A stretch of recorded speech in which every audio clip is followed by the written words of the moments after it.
Welcome to the Teamwork Advantage podcast with Greg Gregory. Join us as Greg interviews powerful thought leaders and successful team and leadership experts from across the country on teamwork, leadership, and organizational culture. Now let's check in for this week's episode. Welcome back to the Teamwork Advantage, a podcast where we focus in on the specifics of teamwork, leadership, and culture. I am Greg Gregory, CSP, and today we're fortunate to have with us a good friend of mine I've known now for probably almost 20 years or thereabouts. It's hard to believe we've known each other that long, Liz. Liz is one of those very few people, less than 100 in the United States, who are fortunate enough to hold two very prestigious designations. She holds the Certified Speaking Professional designation, and she also holds the Certified Management Consultant, the CMC designation, both highest earned designations in their respective professions. And it's very rare to find somebody who holds both of those. Liz provides strategy and succession planning for executive coaching and comprehensive leadership and development programs to business owners, boards of directors, and leadership teams. And that is so powerful for any organization. And I think that even comes into play not just at the executive level, but even at the frontline level, making sure that they understand the plans for what they've got to have as far as how to build. Liz has also written 9 leadership books, supervised business activities in 129 countries, and consulted in over 20 of those countries. Wow, Liz, extensive resume. Thanks for joining us here on the Teamwork Advantage. Well, hey, Greg, I'm happy to be here. And it's exciting to see you again. We haven't seen each other in a long time because of all the pandemic stuff. So it's Why haven't we Zoomed, Greg? Why haven't we Zoomed before this? I'm thinking, I think most of us have hit our Zoom max. I'm trying to think of a good word we can come up with for that. Yeah, absolutely. We're zoomed out. Yeah, actually, but I'm happy to be here. Happy to see you today. We're excited about that. So Liz, let's, again, our podcast focuses in on teamwork, leadership, and culture, what I've started to call the TLC of business. And a lot of what we talk about does not just apply in business. It actually works in our personal lives, in our volunteer organizations, and everything else in that direction. So tell us a little bit about your background and how you got to where you are today, and especially with those 2 designations. Sure. Well, I'm actually a Midwest girl. I grew up in Wisconsin, a small farming town in Wisconsin. And I just had this desire when I was growing up that I wanted to do something bigger, different, better than small town America. For some reason, I didn't want that. And so I got my undergrad degree in international business. And during my capstone class of my undergrad, the person that taught it was this thing called a consultant. And what he would do is he would come in every week and he would share stories about the types of work he was doing with his clients that were manufacturers or financial services firms or whatever. And he was bringing all aspects of what I had been studying in my undergraduate degree together in his work with these clients. And Greg, here's the really cool thing. He would listen to them and he would hear their problems, and then he would tell them how to solve the problems. And then he'd go away, and he didn't have to actually do the work, but he provided the answer. And I thought, oh my gosh. As long as they fulfilled on doing what he said to do. Absolutely. But I thought, you know, what an amazing job. You listen to people's business problems and then you give them advice on how to solve them. To me, it just sounded like a magical type of career. So anyway, I graduated with an international business degree from the University of Wisconsin, and I was in one of those catch-22s. I couldn't get a job in international business because I had no international experience. I couldn't get international experience until I got an international job. So what I did is I took an internship with the State Department in Washington, D.C., and that got me to the East Coast. And from there, I started working with the State Department. I was with them for 10 years, traveled the world, and actually the office I was with was basically the State Department version of the military commissary system. And so I started helping get food, supplies to different organizations around the world, different American embassies and consulates around the world, and teaching non-business minded people how to basically run mini business complexes on American compounds. And so I did that for 10 years, traveled extensively, and I got to a point in my life with some things changing. I wanted to start my own company. And I knew that I could teach, I could train, because I had been doing some adjunct training for colleges. And I kept thinking about this thing about being a consultant. And one of my MBA professors was a consultant. So I asked him what he thought about it. He said, I think it's a great idea, but you're too young. Nobody's going to listen to you because you don't have any experience yet. And so what I did is I started my company as a training company. And I started training supervisors and managers on what a lot of us start out with: supervisory skills, stress, time management, productivity, those types of things. And what started happening over time is my clients started coming to me and asking me if I could help them with projects. And as some of these projects started to grow, they all started to move in a general direction of planning and strategy and team development in management development. So my business, probably about 20 years ago now, really got focused in on strategic planning, leadership development, succession planning, and executive coaching. Because what I found is, when I first started my business and I was doing training, that was great. It was interesting. But what I found is a lot of the senior managers and boards of directors in particular didn't take me seriously because I was a trainer.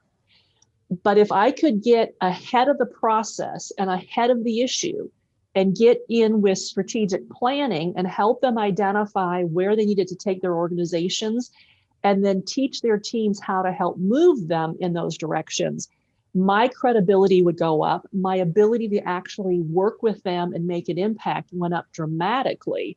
And the success rate and the retention rate just took off. And so it, like I said, it started about 20 years ago, but it has been my business model ever since, to really try to help clients identify where they want to take the organization, the type of culture they want to create, the type of leadership team they're going to need, and then how do we put that all together to allow that team to take the company where they want it to go. And that's so powerful, because in your book, where you're talking about something needs to change around here, you focus in a lot on leveraging leadership. Mm-hmm. And I think that is so key, because so many people think once they get into a job, into a leadership role at whatever level, they tend to become stagnant, I guess, in a lot of cases. And so they don't know how to use what got them there, if you will. Mm-hmm. And there was one quote that was really fascinating. I went back and looked at it. It says, being a manager or a leader is a privilege. It's an honor to have others respect your abilities enough to allow you to lead them. It's an honor to have others trust you to guide, trust you to guide them and support them as you work together. Mm-hmm. It's so powerful, because you've got the key word there of trust, which I focus in on about teamwork and everything. And so you've got all that together. What does that really mean to you from both a consultant, but also from a leadership position? You know, it's a really good question, because honestly, Greg, with everything that the world has experienced in the past year, this whole definition of leader and the demonstration of leadership has really morphed for me and for my clients, in that more than ever, our teams need to trust us, in that they need to trust us in that they truly know that we care about them and their well-being, that we are doing our best to ensure that our organizations survive and can come out of the pandemic and of the economic uncertainty that's happening right now stronger than before. And they have to trust us to understand that when we don't have an immediate answer, it doesn't mean that we haven't stopped looking for it. And we're going to continue to look for it as we continue to protect or maybe even enhance our company culture, even if we now have to work differently. Mm-hmm. And I can tell you, I have never done more executive coaching ever in the history of my company as I did this past year. The dramatic shift and the rapid shift to work from home or work virtually caused more teams to go into inter and intra-team conflict than I have ever seen before. Yeah. And that happened in organizations, and Greg, you probably saw this with your clients too. It happened in those organizations where the leaders forgot to focus on the team, and they forgot to focus on the message, and they forgot to focus on the culture. Right. They worried about just get stuff Productivity done. only. Yep. Exactly. It's kind of powerful, because the key thing you brought in there was we got to focus in on the people, because I don't care what we do, the team still involves people. Mm-hmm. But if we're not focusing in on those people, and it's got to be genuine, it's got to come from the heart and be sincere. And you brought up a key point, because the leaders today, especially as we're morphing and changing, they don't have all the answers. And a good leader lets the team know that he or she does not. Mm-hmm. And that's allowing themselves to be vulnerable. And can you speak to that a little bit about let the leader be vulnerable? Absolutely. And again, it's something that I've been talking with my clients about a lot over the past several months. A lot of this was jump-started again because of the pandemic and having to work in a new way differently. And what I saw with my clientele is that, as you just alluded to, nobody had the answers. I mean, nobody in the world had the answers. It caught everybody by surprise. And I think because of that, for many of my clients, it was easier for the managers to admit, I don't know what I'm doing. We don't know what we're doing. We don't really know the next steps. Let's talk through this together. Let's figure it out. At the same time, though, what also happened is a lot of leaders realized and saw they had to lead differently, in that because of how a lot of employees who no longer could work physically together were thrust into their home environments or elsewhere and had to figure out how to jerry-rig their own technology together and access company files and things like that. More and more employees had to figure it out on their own. And managers started seeing that, look, I can't manage these people the same way as I used to, because they're now experiencing greater empowerment, the ability to take greater initiative on their own, greater problem-solving capabilities. So I can't manage them the way I used to, because they now have shown me they can do this, but they've also experienced the excitement behind taking on these new initiatives. And if you take that away from them, look out. Yeah, I mean, but also you'd be foolish to do that. Absolutely. But it also then positions the leader to say, look, hey, you guys, now you've experienced what I deal with all the time, is you just have to figure stuff out with 70% of the information, and you make a decision with that amount of information. So I think it helped in a lot of ways to allow leaders to have their employees, their teams, experience a leader being vulnerable, and the environment within which a leader typically makes decisions. And that's so powerful. So you've also talked about a lot, from the vulnerability aspect and what's changing there. You've always talked about 3 traits of a leader. Mm-hmm. Now, have those traits changed since we've gone into this? Do we have more traits that are necessary? Where do we stand on that with the pandemic? Well, where I see, again, my clientele and when I read in journals or I see on the news, there's typically 3 things that are working right now, because we're somewhat stabilized a bit with the current status of where we are with the pandemic. But at the time of this conversation you and I are having, the immunizations are starting, and there's a light at the end of the tunnel. But what the most successful leaders are doing that I'm seeing right now are 3 things, really. Number one is they have refined and honed in on what are our core, and I mean core, services and products that, number one, are selling and needed now to generate the cash flow we need right now to keep it coming in. And as we look forward 3 months, 6 months, 9 months, 12 months, and I say those timeframes specifically, Greg, because it's hard to look beyond that, given how weird everything is. is what do we anticipate our customers are going to want and need in those short time frames, and how are they going to be able to access them? So the first thing is they've really got very focused on refining their purpose, their mission. And by that, I mean sometimes they've consolidated their offerings.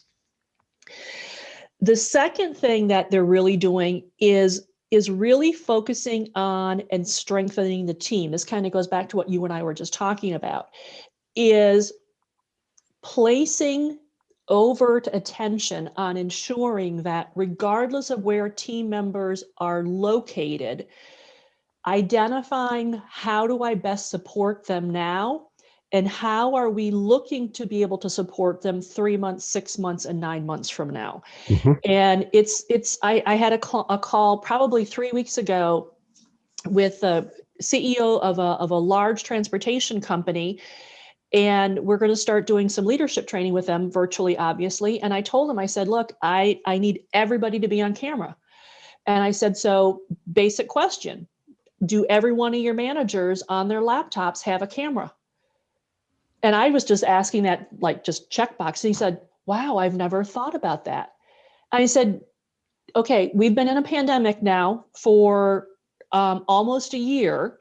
So there's a great potential that you've got managers whose teams have not physically seen them in almost a year. It's time to spend some money and get some external cameras for your management team. So it's focusing on what to many may seem like a petty issue, but let's make sure that we can see our teams and they can see us. Because we also have to realize that we've got many, many team members who are working from home. They've got kids at home. They're trying to homeschool. They may have other family members at home that they're juggling, trying to share equipment, share schedules. And we need to understand the very real, sometimes chaotic and very challenging work environments that they're in right now. And we need to work to support them on that. And the third area for a leader right now, once you've really shaped or really honed in on what do we need to do now, products and services, how do I best support my team to get this done, is number 3 is really clarify the streamlined, intentional path forward over the next 3, 6, 9 months. And specifically just chunking it out. What do we need to do to keep moving forward?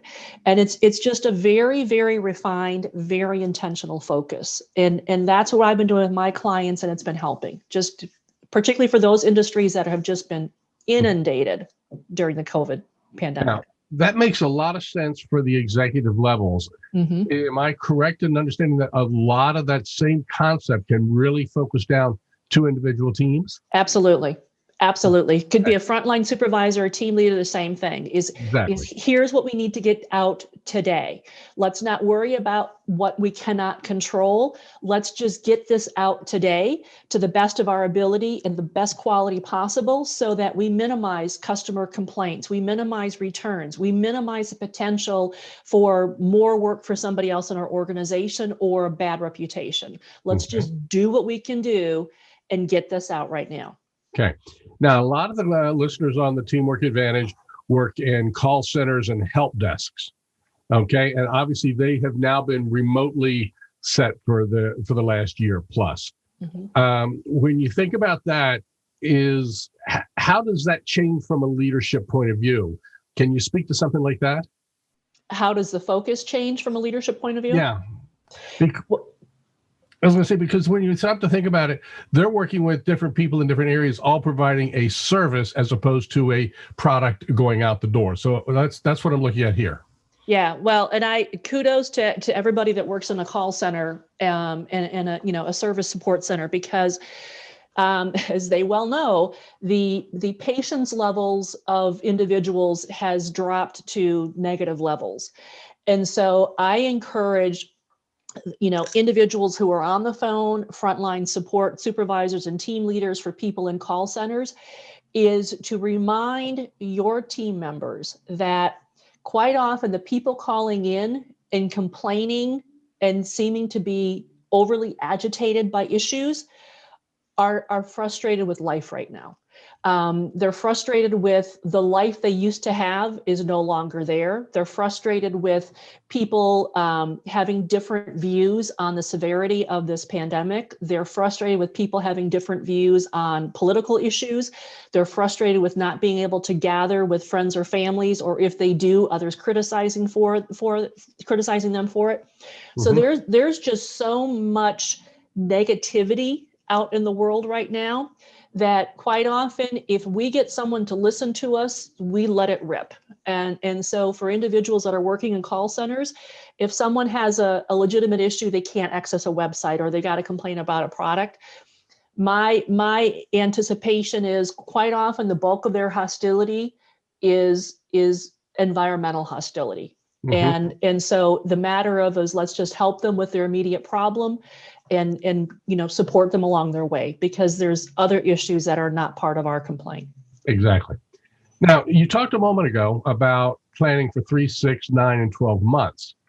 I know a lot of your business over the years has involved strategic planning, succession planning, and things of that nature. That sometimes that is looking, short term is 1 to 2 years, sometimes 5, 7, 10, even 15 years.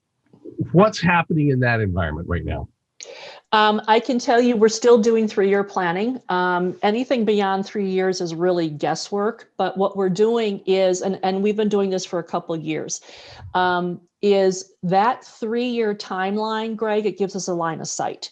And I will use an analogy by someone that you probably remember the name. He used to be the CEO of an association that you and I belong to, Stacy Techner, and I credit him with this all the time. Year 1, we're writing in ink. Year 2, we're writing in pencil. Year 3 is a white erase board. But what it does is it gives us that line of sight, so we know the direction we intend to go, knowing full well that what I do with my clients is every quarter we get together with our strategic planning clients to review. So what's happening with the plan, what happened this quarter, what adjustments might need to be made going into the next quarter, and how do we go from there? So it's very iterative. And that allows us to constantly be tweaking and evolving the plan as it moves forward. So we can use what we have for year 2 and year 3 as a line of sight, knowing full well that there will be adjustments to it as things get refined the closer we move to those eventual outcomes. And that's, again, critical for every level, is to have the line of sight in the distance to have an idea, but realize that you're going to have to make in-flight corrections. Right, absolutely. And the key thing here also is, when we have these quarterly update sessions with clients, what their takeaway then also is to then communicate out to their teams.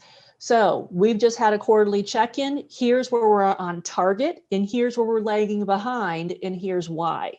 So they are keeping all team members apprised, where appropriate and when appropriate, of major initiatives. So for instance, again, if you're a call center and one of the major initiatives, let's say, was anticipation of a major software update, and you're waiting for this update to happen. Well, if your leadership team is keeping you apprised of why timelines are changing, you're not caught off guard when an update that you thought was going to happen June 30th doesn't happen until September 30th. You understand that there was a change in, a delivery from the software provider and a bug update and things like that, and that pushed the delay. So it's just basic things like that, following up every quarter, giving the team a heads up as to here's where we are in the plan, here's where we're lagging behind. This is interesting. I want to ask the question, but I want to try to preface it a little bit too. Leaders make mistakes. We know that. So I was going to ask you the question, what is the number one mistake leaders make? And has that mistake changed in the last year compared to what it was, say, 2 or 3 years ago? The first thing that came to mind when you asked that question is a leadership mistake, challenge, weakness that actually hasn't changed. It's just gotten more obvious within the last couple of years. And what it is, it's very basic, Greg. And actually, I was just working with a coaching client today on this exact thing, is more often than not, the reason for some of the most profound clashes within a leadership team, or some of the initiatives that go off the rails are because a leader is inarticulate in being specific as to what he or she wants to have happen. They are not good at setting a clear goal with a clear deliverable. They're very nebulous. Inarticulate to be specific. Mm-hmm. Okay, that's a lot of big words there. Yeah. They don't say what they specifically want their team to do or achieve. They say something like, well, grow the business, improve the numbers, Okay. Is that expand the because region. they don't know themselves? Yes. Okay. They haven't taken the time themselves to clarify, so what is big enough? For instance, I said I was coaching a client today. It's an energy company, and one of their goals is to continue to grow the gas business. That's one of the CEO's goals given to him by his board. And I said, so by what percentage? By how much? By what regions? What? And he looked at me, he's like, well, like we always have. And I said, by how much is that? And he goes, well, I think it's about 3 or 4%. He's a new CEO into this company. Okay. And I said, well, we need to have definitive deliverables as to, so what are those milestone marks so that the board can assess whether you are in fact moving the company at the pace and in the direction that they've deemed appropriate to stay viable in your region. And so he and I are working through creating SMART goals to take back to his board to say, these are the deliverables. It is so funny because when I bring up to clients about SMART goals, they go, gosh, here we go again on something silly and stupid. It's not. It's not. And that's why I told him, I said, we're going to go old school. And I said, here's a before and after. Here's what you came up with. Let's talk this through. Here's the after. And he's like, oh my gosh. Yeah. Now he goes, I get that now. Yeah. And I said, now you see how you can actually share this with your team and you can delegate it. And he goes, oh my goodness, absolutely. So that more than anything ties back to what I was saying earlier about the need to refine the mission, the need to focus on the team, the need to clarify the path forward. How clear can a leader be in saying, here's what we need to accomplish by the end of February. Here's what we need to accomplish by the end of Q1, Q2, Q3, Q4, and give those specific metrics out there so the team knows, what do I need to shoot for? And they're not going to waste time trying to figure it out. It gives them one less thing to have to worry about. It's like the analogy that I would always use is if you do shoot bow and arrow, if you're close to the target and you can see your target, you got a good shot at hitting it. The further away you get, the harder it is to hit. Mm-hmm. And then if you blindfold the person and turn them around 3 times, they have no idea. Mm-hmm. They've got to know what they're hitting for, and they've got to get close enough range to be able to hit those targets. Yep, absolutely. So, absolutely. Over the years, you've been in the business a while, as I have, and buzzwords come and buzzwords go. And I've loved the fact that you've always been very direct. One thing that people who know me, don't beat around the bush, don't sugarcoat it, just give it to me and tell it to me. And over the years, you've done that with me, and I appreciate that. What's your least favorite buzzword? Well, as you may well remember, it used to be paradigm because people didn't know what that meant. But when others wanted to sound smart, they would say paradigm. Or a paradigm shift. Or paradigm shift. This is going to be unpopular with probably some of your listeners and viewers, but I don't like mindfulness. It's so buzzy right now, and for too many people, they're interpreting it into something other than what it is. And from my perspective, mindfulness is simply the ability and the willingness to stop and think and focus on what's important at that moment, and clear your mind of everything else that's irrelevant, and then move forward. Yeah. And eliminate the squirrels. Eliminate the squirrels, exactly. and there's this whole, thing about mindfulness now, and it's if that resonates with others, that's wonderful. It just doesn't resonate with me. Right. Because with the work that I do with clients, it's all about where are you trying to go? How are you going to get there? It's part of the process anyway. And it's part of the process of identifying what are risk mitigating goals that are going to help us move towards your vision, and which are other initiatives that are going to waste resources, time, and take us away from a target. So, it's something that I've been doing anyway with clients for years. It just doesn't strike me positively. No, okay, and again, you don't mince words, and I love that, because that's been one that's like, what does it mean? A lot of times, right. There is the ability to sit down and clear your head for even 60 seconds. Mm-hmm. That doesn't necessarily mean mindfulness to me, but it's clearing your head to get you on gauge for your point of thought, mm-hmm. and that's key. If someone was talking to you now and saying, hey, look, I'm young in the business as you were years ago, getting started with something, and they're looking to get into a leadership role regardless of the business, what advice would you tell them to do today?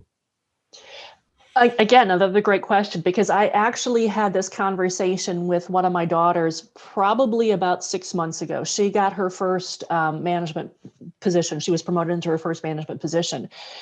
And Greg, she is a master's, smart young woman, but she was afraid because she's never managed anybody before. And I told her, I said, look, Aim, this is the deal.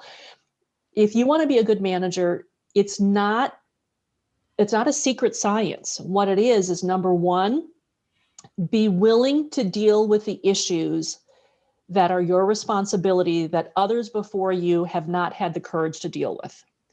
So what are those challenging employee behaviors that you and everybody else know should be raised with a team member or team members, but nobody else has done it before? Those are the challenging issues you have to have the courage to raise, because it's your responsibility as a manager to raise it. Number two, follow through. If you tell someone, I'm going to take care of this, then take care of it and follow through. And then number three, when you make a mistake, and you will, say, look, you know what? I screwed that up. Admit it, and then go on. Mm-hmm. And I said, that's it. And she said, no, that's not it. And I said, no, that's really, if you can do those things, you will do more than a lot of other individuals out there with many, many years of experience. And I'm happy to say, when she got into her position, like many of us in management, she had to deal with some employee issues rather quickly. And she called and we talked them through, and she said, this is not fun, but like you said, they have to be dealt with. And when you deal with them, she said, I had a couple team members walk by me in the hall and say, thank you. So yeah, those would be the three. I think most people always remember the first person they ever had to terminate. Oh, yes. Yeah. Yeah. And sometimes it's not a pleasant thing. It's not a pleasant thing. No.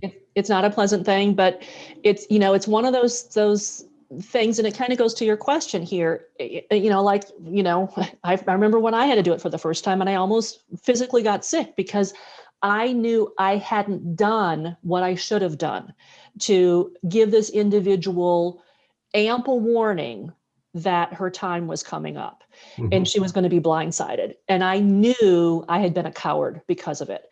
And so that's why, like with my daughter, and, I recommend for others, is have those uncomfortable conversations early to make the person aware so that they have the opportunity to course correct. Yeah.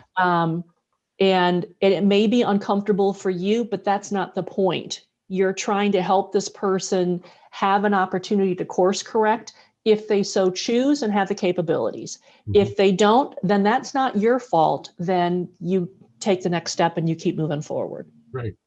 Yeah, that was my second person in termination. The first person was I was running on adrenaline because he had done something so egregious that I was on the phone to human resources early that morning, and by afternoon it was done. Yeah. It was afterwards that I had a chance to reflect. Mm-hmm. So there's different ways and all that, and it's never a fun process.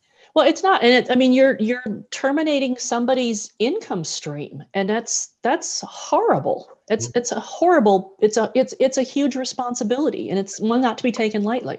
And some people say it's a lot of fun, then they're not doing it right. Yeah, no. So No. let's talk one more little topic here if we can. The power of culture.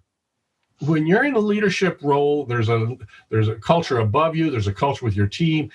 How important is that? Well, I guess I'm going to answer this question a little bit differently than the way you asked. And this is probably what you deal with your clients too, is I need the company ownership team, leadership team, decision makers to tell me, what do you want the company of this culture to be? What is that flavor? What is that feel? What is that personality? And then what are the guiding principles and what are the company values that define that? And are you yourselves willing to be held accountable to those guiding principles and company values? And if you're not, then we're going to stop the conversation right here, because those guiding principles, the values, the vision, and the mission set the framework for your culture. Mm-hmm. And so with that framework, that's how you expect everybody, regardless of tier, to try to emulate. So again, are you willing to hold yourself accountable to it? And if not, we're not going to go forward. But to your question, as far as culture, if we're talking different levels of leadership or different employee strata within an organization, that, as you well know, are driven by personalities. And again, it goes to, are you in this for yourself, or are you doing this as a representative of the organization? And I tend to see where cultures within a tier of a staffing strata, team strata, have gone off kilter when the company has lost sight, when the person has lost sight of the company's culture, company's values, and they've made it personal. Right. And that goes in line. We had a guest on the podcast early last year, CEO of an organization who really focuses in on the culture. And when people stray from that culture, that's just it. Yeah. That's it. And they use that as their guiding principle. They use that as their North Star. They've got 4 core values. Mm-hmm. And those are their principles. If they have a question, they put it to their core values test. It doesn't meet each one of our 4. If it meets 3, it doesn't get done. Right. And that's the power in that. Right. And it's one of these things in this time more than any other is because, again, so many people are working remotely and not physically having that contact.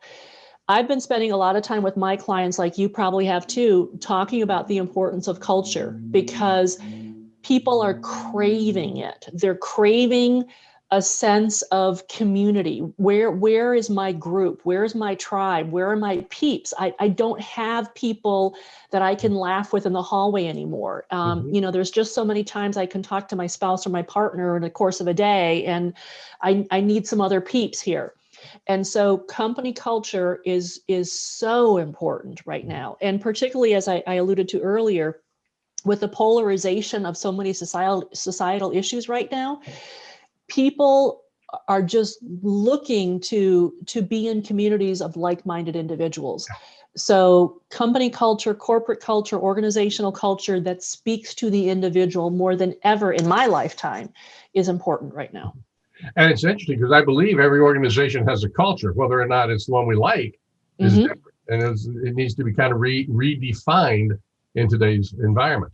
Yeah. And as you're probably hearing too, this is, as we continue to deal with the current work environment, and individuals and organizations are saying, look, we're going to continue remote after this whole ability for employees to shift employers more easily is really going to be driven in large part by company culture. Is what type of organization do I want to work with and for that aligns with my values more than ever? More than ever. Mm-hmm. Liz, we could go on for hours, I'm sure, with all of this. You have a passion for it, as I do, in so many different ways. Thank you for spending the time with us today on the Teamwork Advantage. How can people get hold of you?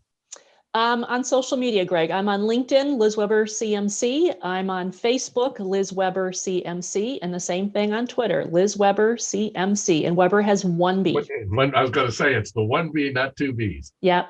Absolutely. Well, again, thank you very much for joining us. Every week on the Teamwork Advantage, we offer you impactful ideas that you can actually put into use right away. Until next week, remember that having a good day is just being average. Don't have a good day.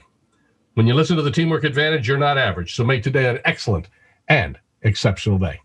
Thanks, everybody. We'll see you next week. Bye-bye. You've been listening to the Teamwork Advantage with Greg Gregory. Be sure to like, subscribe, and activate the bell icon to be notified of future episodes. To learn more about how Greg can help your organization develop a powerful winning culture, visit TeamsRock.com. That's TeamsRock.com.